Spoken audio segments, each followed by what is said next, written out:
on Salvage Hunters. It's Salvage Hunter versus Hoarders. I'm a dealer's nightmare in that I won't part with anything. Drew gets a lesson in negotiation. Cash. And a lesson in frustration. He won't let me buy anything. Oh my God, yes! But can he beat the men who never sell? Definitely a tough nut to crack, this one. Drew Pritchard is one of Britain's leading decorative salvage dealers. Hello? You have got the best place in the whole world. He scours the country in search of weird and wonderful objects. Woo! That's a mantique. There's nowhere he won't go and nothing he won't consider.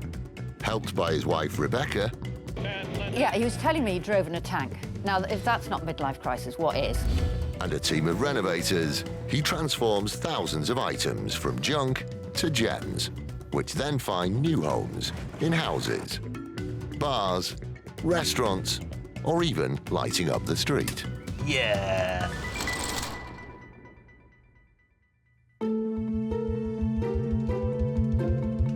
Salvage hunters are an odd breed, hunting down the weird and the wonderful, but they're nothing compared to the legendary British hoarder. This week we've set ourselves a challenge of going to see some hoarders, collectors, eccentrics, whatever you want to call them, God love them, we need them.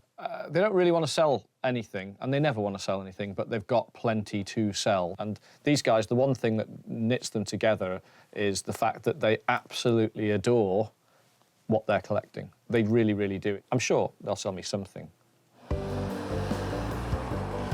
Drew and his sidekick Julian set out on a 5-hour drive to Dorchester to lock horns with their first hoarder, Geoff Tight. Scrapyard's been here 60-odd year, so took it over from my father. He's 89, so he's getting on a bit, but he's all right. He comes out and does a few things. We buy in mainly cars. We have a few lorries and farm implements. What do you reckon, left or right? Right. Right it is. You know left. You said go right. I'm not the driver. We're going right now. Okay. Have a look, see if there's anything. Ooh, looks promising. This is great. There's tons of stuff here, tons of stuff. Yeah.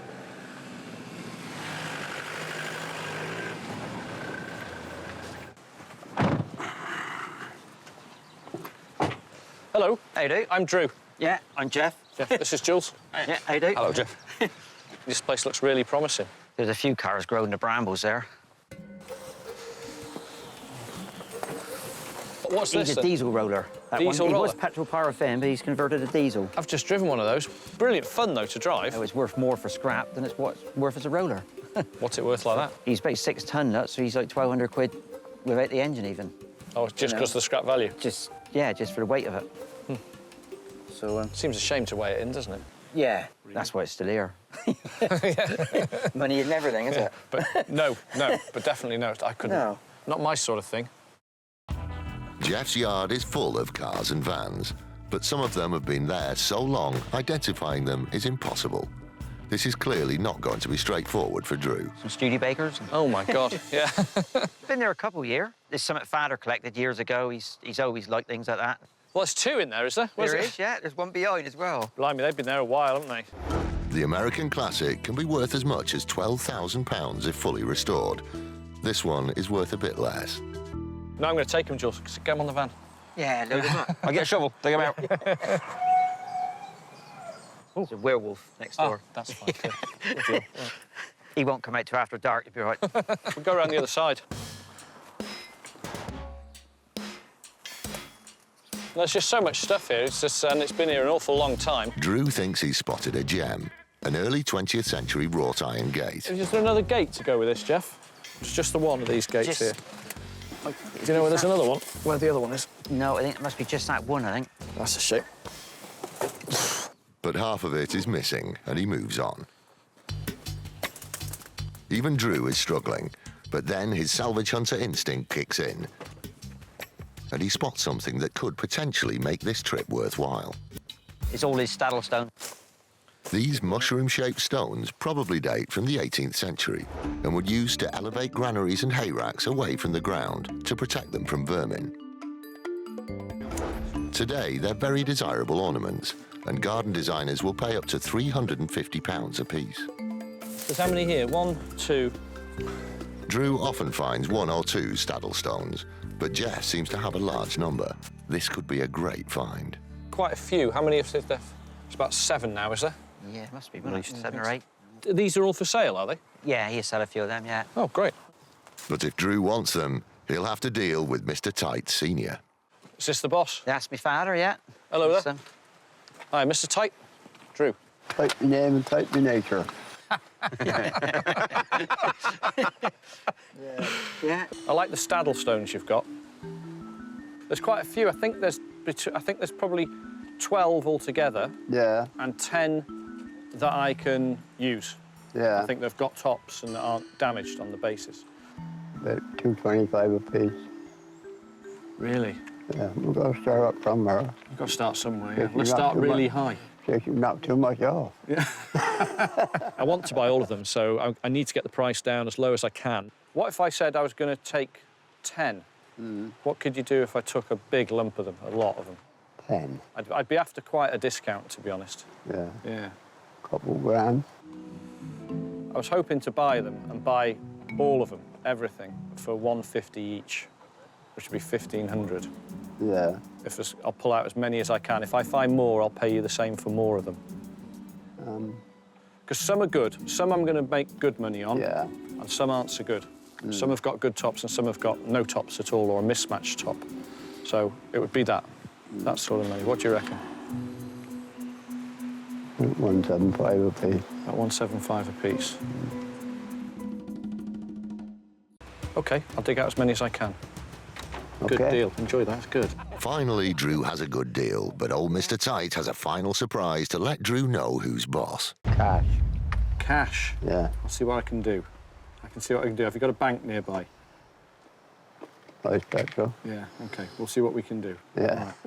You've got more of a shop in here as well. Yeah. I'm all right to have a poke around in here? Yeah, of course you can. OK. Now formally invited, Drew wades into the house at a full-blown hoarder's den. Where do you start?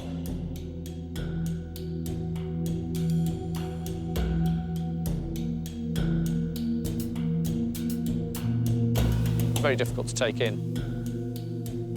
God, he collects anything, doesn't he?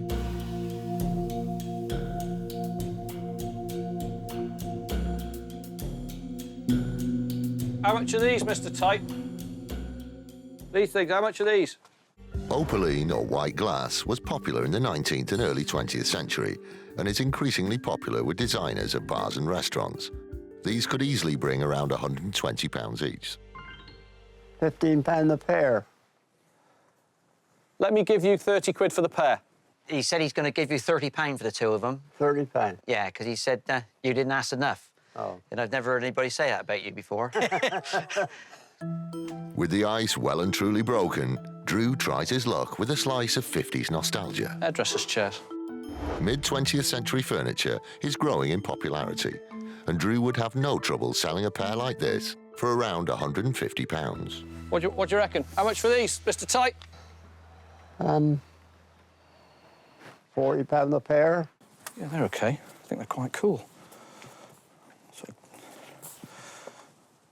Yeah, what'd you say, 40 quid? Yeah. Yeah, brilliant. Drew has taken on his first hoarder and won. But there's no time to gloat, as there are several tons of stones that need to be loaded onto the van. I was just getting warmed up.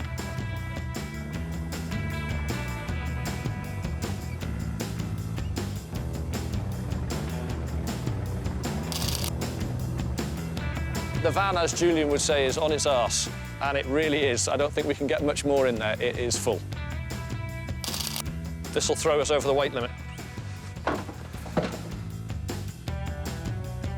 Glad Drew dropped by. He was a bit of a laugh. He had a bit of a laugh and a joke. Yeah, it was a good time.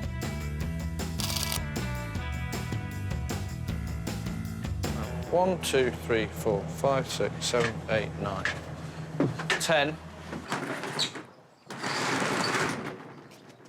Thank you very much. I'm really glad I called in. Yeah. And any more you find in the garden, God knows where around here, Yeah. stick them on a pallet, I'll have them. OK. Just give me a call. We'll do that. We'll take the rest.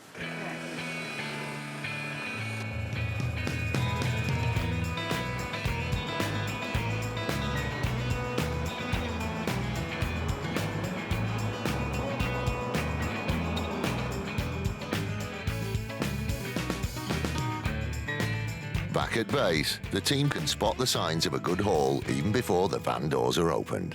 It's pretty loaded. It's dented it. Julian! Come on, up. Loads of stuff. There you go. Staddlestone. Staddles. Daddlestone. Yeah. Sales manager Mark and Drew's wife Rebecca know their garden mushrooms from their Staddlestones. But the question is, who will unload? Jules? That'll be Julian then. Bring on the forklift. Where's the dog? Inside. All right. These are going to go straight in. Good, huh? Where'd you steal this one from? Try and get as much as we can on.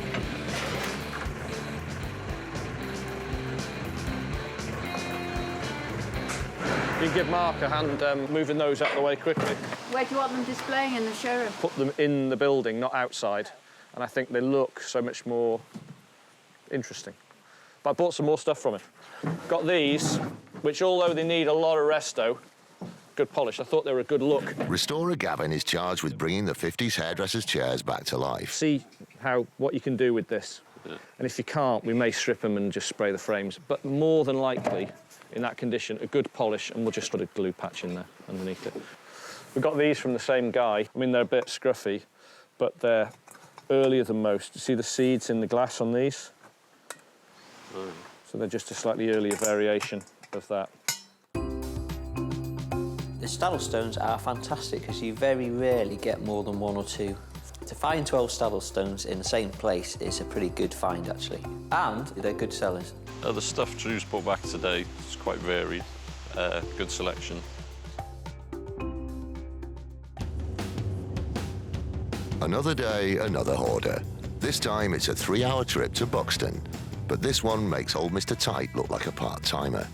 Drew and Julian are off to meet Chris Sugden-Smith. I am an inveterate hoarder.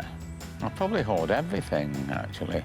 Anything that the work in it impresses me or that has a bit of age about it, I collect. He's got a collection of stuff, from motorbikes to trucks to antiques to architectural fittings, farm machinery, modern, old, anything, and, joy of joy, doesn't sell anything.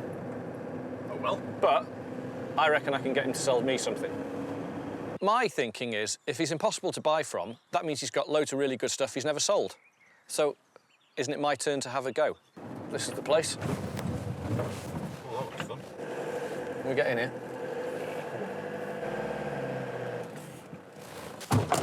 Hi, Chris. Ah. Hi, Drew. We spoke on the phone earlier about some How do stuff you you've do? got. How How do high? you do? Where would we start? I'd start off in the field, if you want. Over here? Vehicles, yeah. OK, brilliant. Okay. Lead on. Brian, we've got all sorts here, haven't you? Yeah. Finding places like this is still a thrill. You know, there was always a guy down the road who had a field full of old cars and old machinery or loads of old furniture or something. My initial desire was to have a museum, and the main reason why I have all this ramble. Chris has kept every single vehicle he's ever owned. They now rust in peace in his car graveyard. My ex used to call it the herbaceous car park, as I park them up. So all these have been yours? Yes. It may look like a dump, but to Drew, it's a field full of potential treasures. Is this as far back as your little car graveyard goes, is it? Yes, This is it, is it? does. That's the first row.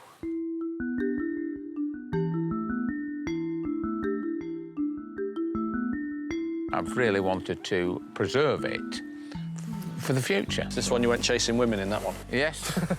Romantic interludes in the back. In order to buy from Chris today, I need to find some common ground with him. I'm not a dealer. I've never wheeled and dealed. As with many hoarders, Chris is happy to show off his treasures. And unusual treasure they are too. That is a cement mixer. What's the interest in cement mixers, then? I'm obsessed with them. I collect them. Even for me, that's a real weird one. That's a real straight to the top of the list of nuts things to collect. I've got 43, I think. 43. Somebody's got to collect them, I suppose. Although it's a very small market, collectors are willing to pay up to £200 for vintage cement mixers. But they haven't really caught Drew's imagination, and he moves on. Drew and Julian make their way through the cars and brambles. Eventually, they spot a potential buy. Wrought iron gates. I like that gate you've got shoved down the side of that green container there. All these gates are of interest to me, but this sort of estate gate, the bigger the better, sort of 10-foot plus is what we're after, but they're hard to get at that size. They aren't smashed to bits. But that one's OK. These are highly sought after in home restorations and could easily fetch £500. It's the big gate, but the little, I'll show you the little ones in the back of this pickup. It's a big gate and a little gate. Yes. Yeah, that's good. OK. This is my sort of thing. Is it? Yeah, this sort of thing I'm looking for. They're very early 20th century, say 1900, 1905. They're in pretty untouched original condition as well. They've had no welding, no cutting, nothing done to them, and they're a good height. I can think about it, I suppose. OK. The guy who never sells anything was like teetering on, yeah, I'm going to sell you these. And I thought, oh, great, I'm going to be able to buy this. OK, so where next, then? And just go in the shed if you want. Wow, that's fantastic. You've won the award for the best shed in Britain award here, Chris. It's this huge shed with 3 square feet on the floor that you can get in. That's it. You know, there's enough for 2 people to stand next to each other, and then it's just solid, straight up to the ceiling. You know, and there's this, like, lethal, upside-down, broken ladder to get up. And it's just packed to the roof full of stuff. Look at this place. God, it's fantastic. Try to take all the sheer volume of stuff you've got here. Are these something you'd sell? Yeah, I've actually got those for the horse girls to hang the clothes on. Oh, right, OK. I've not fitted them yet. Not for sale? No. Not for sale, OK. Inside the shed, Drew's beginning to realise just what he's dealing with. I've come across lots of hoarders in the past, and there's always a project they're going to do. So I just thought, well, let's just start asking, let's just start throwing things out and saying, do you want to sell that? No. Do you want to sell that? No. How about this? No. Quarter-mile mark. Cool thing. Mileposts are a favourite amongst railway collectors and can command £200 apiece. Is that for sale, Chris? No, I've not had that long, actually. That's something I bought at a railway auction. OK. I like the bulkhead light you've got in there as well. Are those anything for sale? They're just for installation here in time, actually. So they're not for sale, those ones there? Are these something that would sell? No. No? That big signal you've got there, the big red-handled thing with the white on there in 24. I've got to ask, I know what the answer is, but is that for sale? No. No? OK. I'm a dealer's nightmare, possibly, in that I won't part with anything. There's so much stuff up here I want to buy. The frustration today is Chris knows I'm here to buy, and he won't let me buy anything. You could drive somebody around the bend, couldn't you? I could have a pot of gold disc, but he's not going to sell me anything. He's not interested in money. I've just got this fetish for keep hoarding and collecting stuff. Every single piece of this, he loves. Drew senses this hoarder is getting away from him and tries to bring the conversation back to what he thought was a surefire sale. While we're up here and discussing things, then, what about the gates we found outside, the pair of double gates? The uneven ones. The uneven ones, so there'd be the pedestrian gate and the other gate as well. They are really for the front of this property, actually. Typical hoarder. I've got a project for them. I'm going to do something with them. He's got a lifetimes of projects here if he lived to be 300. Cutting his losses, Drew leaves. I hate leaving empty-handed, but sometimes you have to know when to fold. Be in touch, and I'm sure you will be. You sure? Yep. OK. Yep. All right, good to meet you, Chris. Nice to meet you. It was a pleasure. Well, I feel bad about not having sold him something, but I've made a friend and a fellow enthusiast today, so that's, you know, it's fine. Today was absolutely bloody useless for making any money. Yes. I asked him about, what, 20, 30 items? Nothing, not interested. Doesn't seem like he's interested in money at all. But this salvage hunter doesn't stay down for long and has a plan B. I have a new lead. It's over 100 miles away, but I'd rather go and do that than face everybody with an empty van. Drew and Julian point their van east towards Ellis Manor in Grantham, Lincolnshire. After 2 hoarders in a row, they're looking forward to dealing with someone who actually has things he wants to sell. OK, so we're down in Lincolnshire. A pal of mine down here has given me a hot tip about a local guy who's rebuilding a manor house, been doing it for 30 years. He's got some overspill of stuff you might want to get rid of. This building perfectly encapsulates the whole of early European and British history from the time of the Northern Renaissance. What we're trying to do now is to grow this into a cultural centre Raising funds, it's very much what it is about. It's another real odd lead. Odd ones do work. Yeah.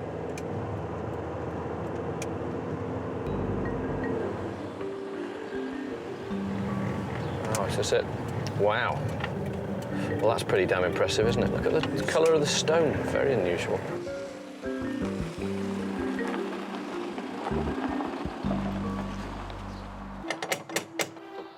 Clive. Yeah. Hi, it's Drew. We spoke on the phone earlier about you have some antiques for sale, I believe. Come on in. Pretty amazing, dramatic building you've got here. Doesn't look British at all. No, very continental. I'm amazed you've noticed. Most people think it's Jacobean, and I say to them, you need to look again. No, it's a million miles away from Jacobean, isn't it? Oh, much older and much further away. Yeah. Houses like this in this country evolved over periods of time. So they'd have built, say, the main house, and then there'd have been other pieces built on and knocked down. And when they do that, pieces survive, pieces are put away. So there's always a maybe that there's something interesting. Legend has it that there's one gargoyle, which is quite possibly the earliest bespectacled gargoyle in the land. Really? Yeah, and we keep a picture for the kids when they come round. How old's that? The tower was said to have been built in 1519. Wow. We suspect it's Ellis himself, because in all the early wills he said he was partially sighted or blind. Is he looking over the place? Yeah, overlooking his building.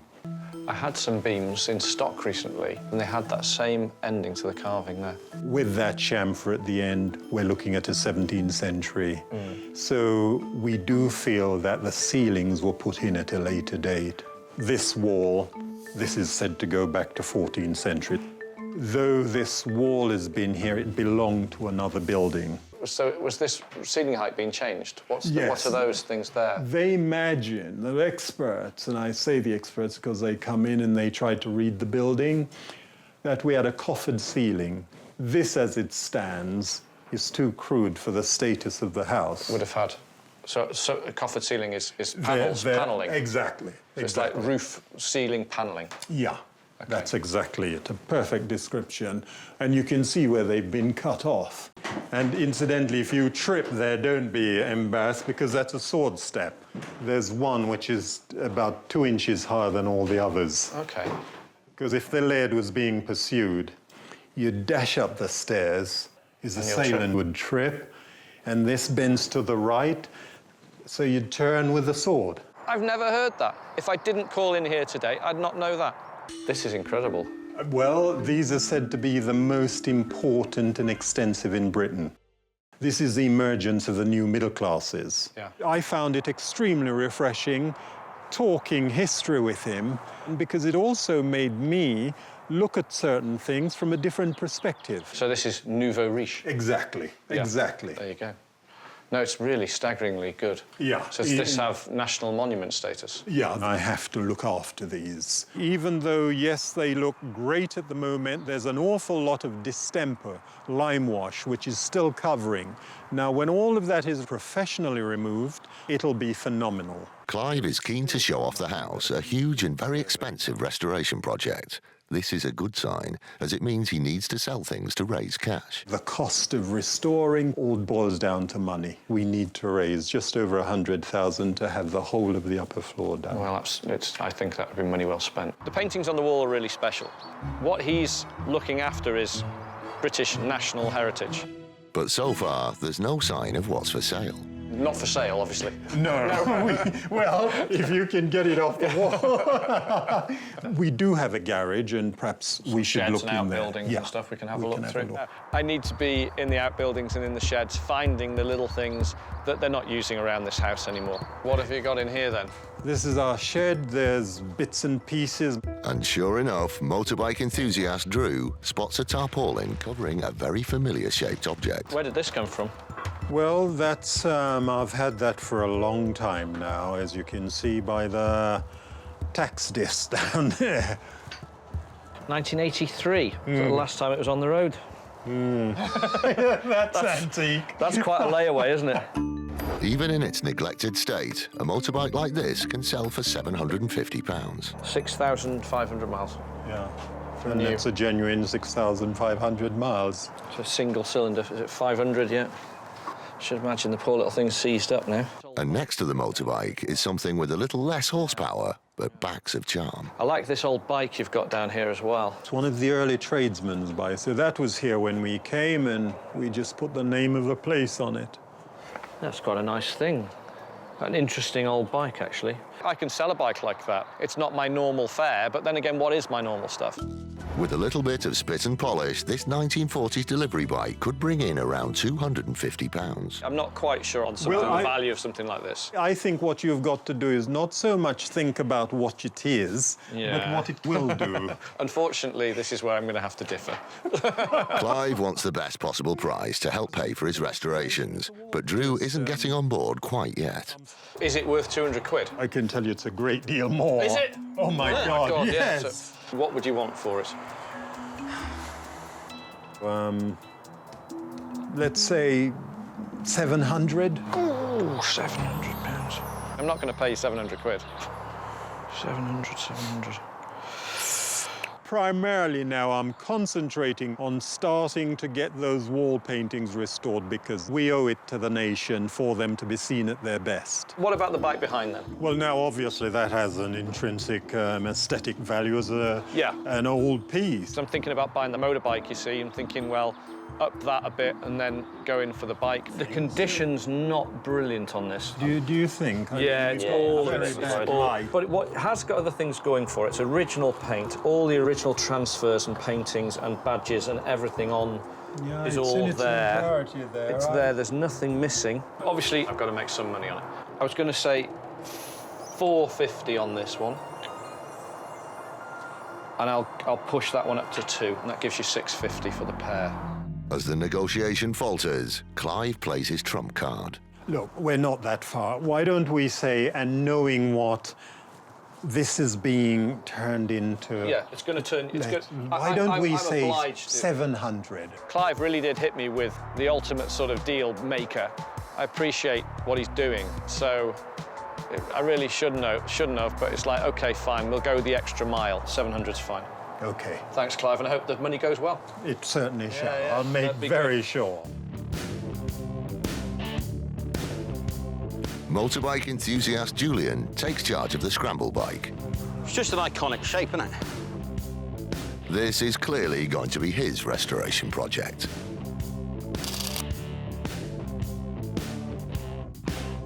Drew gets to ride the push bike. Oh, dear. Grab hold of that. Oh, look, there we go. No, that's nice. Look at the sign in the middle. I really love what you're doing with the house. It's fantastic, and hats off to you. Yeah.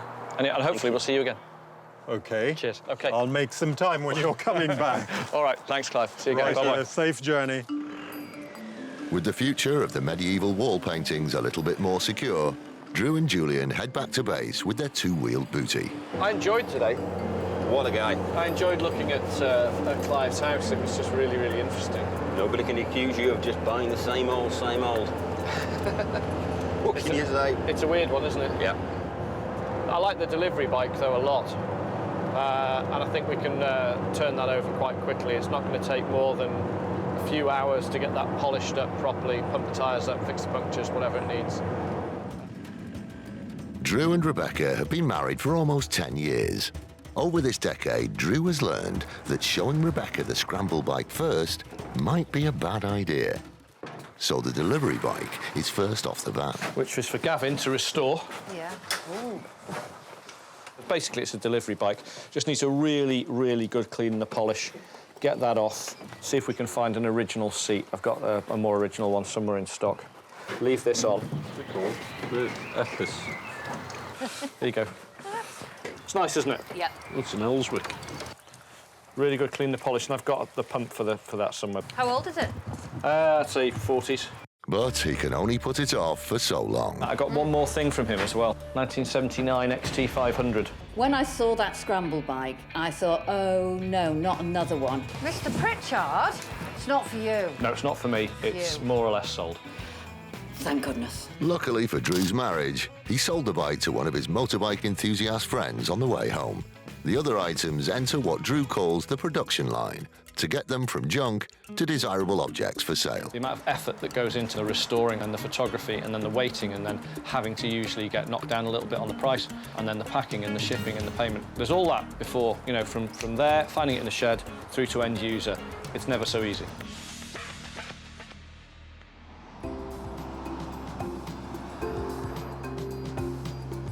Drew's recent encounters with hoarders have brought mixed success.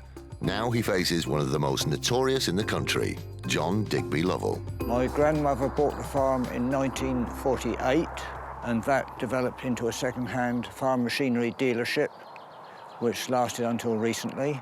John has an incredibly varied collection, and he opens it to the public at selected times. Many have tried to buy his objects and failed, but to Drew, those are fighting words.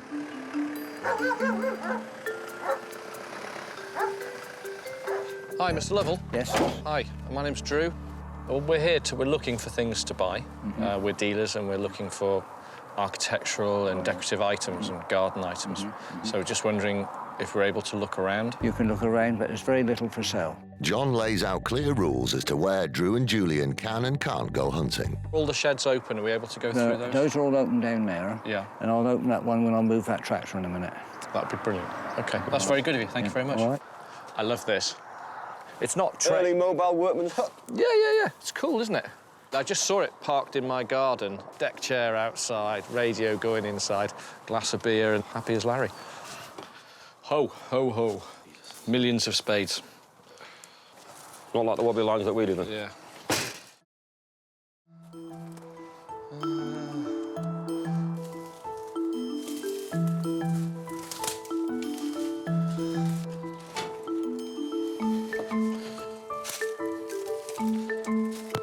There's so much stuff in here. There's a lot to see, isn't there?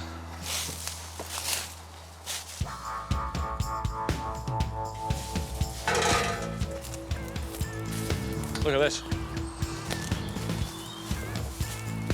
Bond microcar. These 60s classics are hugely popular, and fully restored, a car like this could bring around £3,000. 44,000 miles. Seriously? 44. Every one of them terrifying, painful, cold and slow. There'll be somebody out there wants it, won't there? Even though it only has 44,000 miles on the clock, Drew leaves this three-wheeler to its fate and moves on.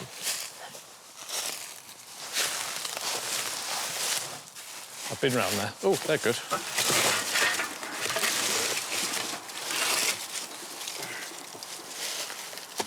Just roof supports for a building.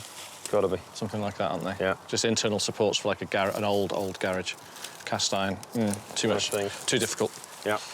He's found nothing yet, but Drew is in his element. This is raw salvage hunting. John just has an assortment of stuff. I think the common theme is you're not going to see another one. But this type of digging, this is like the best. This is my favourite. Just felt like a kid again. There's so much stuff here. I really need to find some stuff now. I need to find something I can buy. I've been to the back of beyond and found naps. There's nothing there. Have you been to that back far corner? Yes. You haven't? Go on. I have. Go back in. Up yours, I've been. Go on, go back in, or I've got to do it. Not You're going. in there now, go in. No. Right, I've got to go Been there. Come on. You go. Can't be that bad. You made a right performance out of that, didn't you? How do I get down from here without breaking my leg? I've checked it properly now. You sure? You don't want me to go back in and check it again? No. Just on the off chance? No, there's nothing there. All right, OK. There's nothing there. If you're sure. Oh, hello. That's nice. This is a Georgian overthrow, either very late 18th century, early 19th century. And this would have been on the entranceway to your house or a church, but there'd be two pillars, and this would be between the two. So you'd have like an opening, and then this chap would be up there like that. Yeah? Either side of the pillars going down. You can see where it's been leaded in there. The overthrow was the rarest thing here today, and obviously for me the best thing as well. The Georgian period for me is the best. It's got the best design attributes to everything they built, from houses to fireplaces to lighting to furniture. It really is the period I like the most. He obviously knows what it is if it's down here. We don't know if we don't ask, mate. I want to get round to the other side of the yard. Just do this bit here and then we'll go round, OK? And finally, the hunter finds some prey in a skip. Oh, that's cool. Wow, look at that. That is cool, isn't it? By the skip? I like that. In the skip, I reckon that's probably going to be for sale, yeah. I'll put money on it. So it's good. Base isn't broken. Mounting on the bottom's not broken. These will free up easy enough. Yep. I like it, it's good. And then he spots another piece with potential. Things are looking up. Not decorative. They're pretty good, aren't they? I like these. There's a pair of them, yeah? Same size? 3, I think, mate. No, that one's different. Isn't that one? Oh, no, it's the same. Just a good structural thing, but people can build projects, they can build porches and various things around the house with these. We'll ask him about those. I'm not going to drag those around the yard. For a salvage hunter like Drew, it's all about finding special items that he knows will appeal to his customers. But when that item comes in multiples, even better. And it looks like Julian has just hit the jackpot.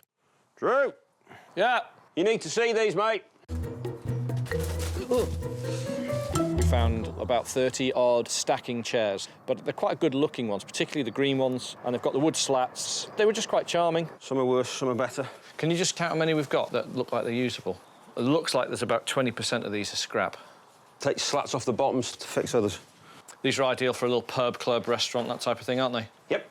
And the most important thing is, bizarrely, with all these little cheapy chairs like this, is they stack. But when dealing with a collector like John, finding something is not the same as buying it. Oh. Another one of these chairs.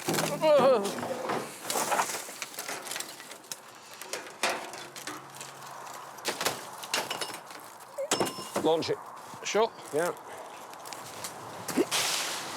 We've got 3 of those in the shop already. Don't break the wood. Yeah, OK.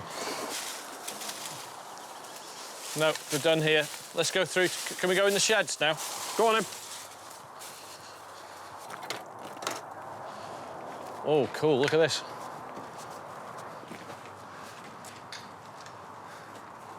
This is a great shed. This is brilliant. He's got tons of gear in here. I've got a feeling this is the bit he opens to the public and it's not for sale. There's a pair of bench ends down here, but they're really buried. I can't see if they're broken yet, but they look pretty good. Mr. Lovell has said not to move anything in this shed. Until we've spoken to him and he can say, yes, move it, or don't move it, in which case we'll then find out whether we can even have it or not. Respect what he says then, and let's leave it where it is. Let's go and ask him. That's going to be the easiest thing to do. OK. Yeah? Yeah. Just as we were about to do the deal, I spotted an old trough in the corner of the yard. That's good, isn't it? That's nice. Not really exciting thing, beautiful, but it's exactly the sort of thing my customers want, and I could definitely easily sell it. Drew sells troughs like these as planters to garden designers. An example like this could fetch as much as £150. All the legs on it? Certainly seem to be. Yeah, I can feel those on both sides, whether they continue across or not. Wicked. Just a feeding trough, or well, it's just a water trough, isn't it? It's great looking, though. He doesn't seem too interested in that. He's got the plough leaning on it. Let's ask him. Down here, the old cast iron bath full of water on the side there. It's in really nice condition, so that's great. Well, it's been in that store down the bottom for since about 1970, I would think. OK. We had one stolen already, and that was even bigger than the one I've got now. No, he wouldn't be for sale. Not for sale? No. OK. We bathe our dogs in that. Oh, do you? Yeah. Well, knew that was one coming, you know, but had to ask. Behind the door, over there in the corner, there's a metal arch. It's painted black, isn't it? Yes. Yeah, we've just done it. You know what it is? Around about 1860, I would think. Yeah. That was in the back garden. It's a nice thing. We're keeping it. OK. All right, there we go. All right, well, there you go. That's that then, isn't it? Yeah. Won't take an offer on it. No, I should keep it. And he knows what it's worth. And he knows what it is. The lamp we found right in the back, that was in the skip? Yes, we put it there recently. OK. And that hadn't really been touched for probably 40 years. Once rewired, this industrial uplighter could fetch as much as £350. I'd give you £70 for the lamp. It's an industrial lamp, anyway, so it's come from a big old shed or something like that. It's not worth any more to me, but that's about fair for that one. Yeah. Everybody has to live, and they only live by buying and selling as a rule.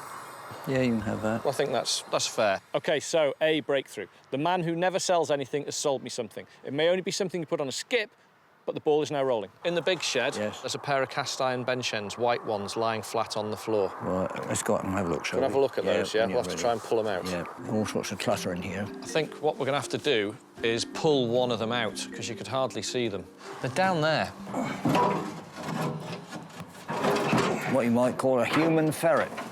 He is a little ferret, isn't he? Yeah, He's human sort of, ferret. He's sort of ferret-looking, isn't he? Well, I don't know about that. Yeah.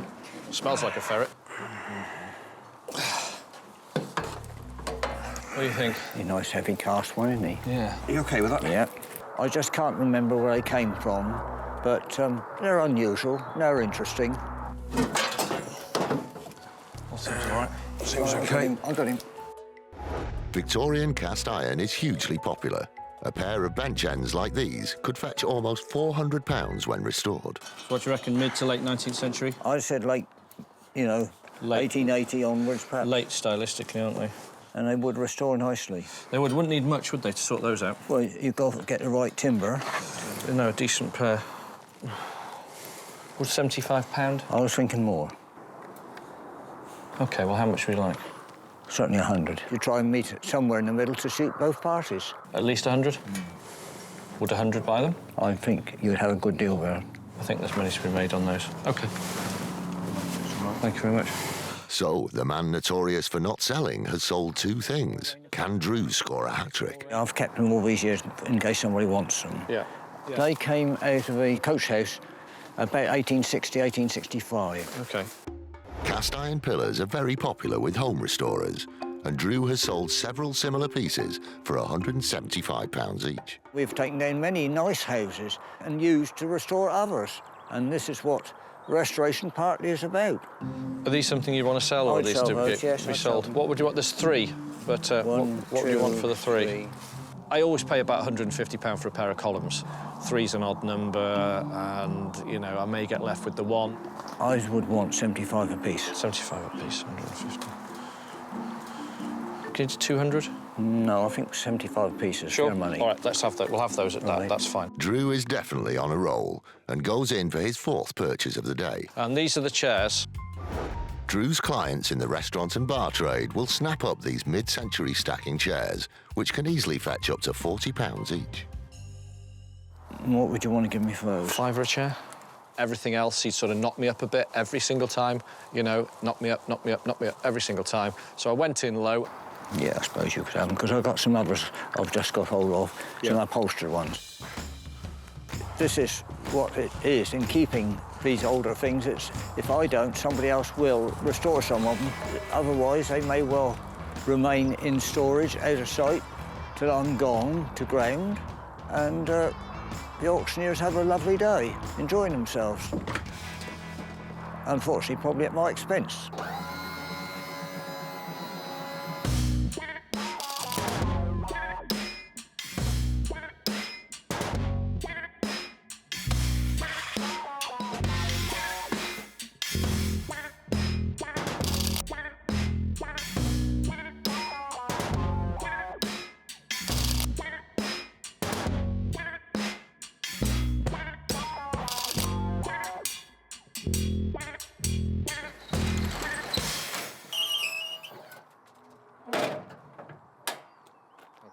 Right, we're done? We're done. Finished? We're loaded. Good, I'm glad it took me ages to load that van. Yeah, I can see the stress you and had an strain you were interesting under. afternoon. I've really enjoyed and an it. interesting morning somewhere else. Yeah, yeah. No, I'm glad we got your name and we were able to come over and see you. Thanks for that, Thank John. you very much. That was fun. I enjoyed that. Yeah, good one. Yeah, good bloke.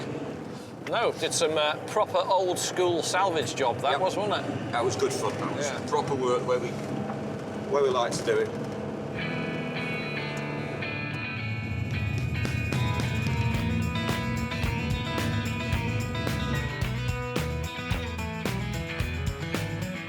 Finally, Drew can head home. His triumph over this infamous hoarder means he can now present the spoils of war to his awaiting team. We went to a chap who had like a home museum, weird collection of stuff in his yard. So we had a sift around there and we got all these chairs off him. But we found in a skip, which is this. Nice, isn't it? Look at Ollie's little face. Look at him. So did you have to pay for that? Yeah? There was a reason it was in a skip. No, it's great. I picked it out of a skip and I gave him £70. I'll put it back in that skip. And charge you 70 quid. Go on. Go back into your workshop. Go on. The dungeon. Go away now. Go on. Take it away. The uplighter should keep electrician Ollie busy for a while, and there's a couple of jobs for restorer Gavin too. I did some proper old-school scavenging about as well in his warehouse he had, and found these right under piles of stuff. Yeah, bench ends. Pretty ones, though, aren't Very they? pretty. Yeah. Very pretty. Yeah, very good. Lovely, aren't they? They're in really nice condition, no cracks, no breaks, nothing missing. Quite like the colour, don't want to mess Just with them a good too clean. much. Lovely. Good find. That's a good find. Yeah. Very good find. More work for you, Gavin. Got 3 of these. Mind your fingers. Fingers. There you go. 3 of those. Do you know we're always asked for that sort of height? Perfect for a house. Well, they Yeah. are. Some of them are broken like that, so you just got to replace them. We've got to wax them all and clean them all up and get all the excess rust off them. Quite nice when they're done. Believe it or not, these sell quite well, especially in the summertime. You don't have to do too much to these. Put a coat of clear wax over all the metalwork. Make sure it's nice and clean. To the photography area. Online sales manager Mark gets the pillars ready to be photographed and posted for sale. But his photo is missing a crucial ingredient, Drew's terrier, Enzo. Enzo is going to be in the shot for scale, because these are quite large pillars. Come on, come here. Right, sit. Stay, he's a good boy. And as usual, it's not long before the new items begin to fly out of the door. When it comes to hoarders, well, you win some, you lose some. It's been a good week. The saddle stones I bought from the Tights, well, we've got a film producer in America who's interested in all of them. Those beautiful bench ends I got from John Digby Lovell, they needed a lot of work, took a lot of time, but now it's restored and sold.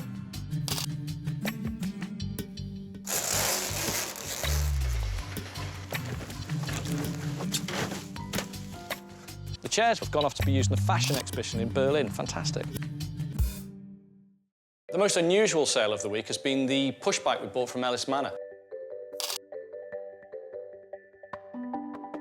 It's going to go to an artist and she's going to paint it green, put a big parrot on the side and use it to promote her art gallery. I can cycle it round Greenwich advertising the gallery when it's open, or just chain it up outside. And I'll make a basket for the front and the dog can ride around. Come on, here you go. Maybe not now. It's brilliant, I love it.